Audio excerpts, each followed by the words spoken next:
What's the latest craze in getting your money? Scammers sending you a fake check and then convincing you to put that money elsewhere, all before the check clears. FactFinder 12 investigator Devon explains what you should look out for so you don't fall for it. Take a look at this check. Seems fine, right? Well, look again.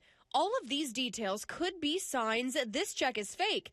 The check is flimsy, the company name or address is misspelled or has nothing to do with who's sending you this check. The check number doesn't match the number on the bottom right, or the routing number is off. You can Google routing numbers now. This is just an example, but this check sent to a Great Bend woman was real. Real fake, that is.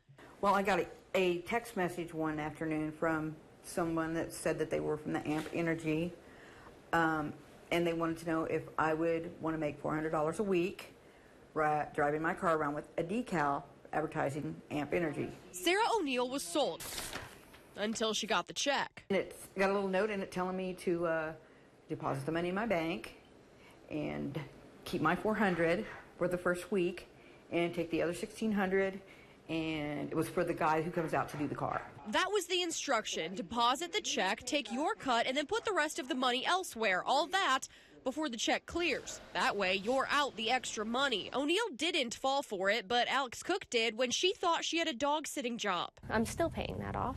Cook deposited the check she got with instruction to send it to a store's bank account for pre-ordered dog supplies. Well, then 3 days later, the check bounced. I got a call from my bank, and they're like, hey, so you have negative $1,500 in your bank account.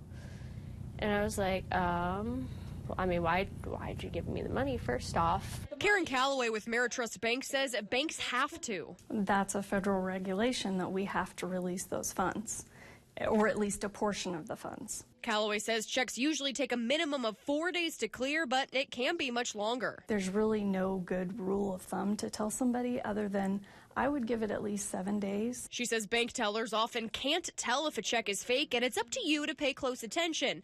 The best advice these women have? Use common sense. If it sounds too good to be true, it is. People aren't nice. For FactFinder 12, I'm Devon.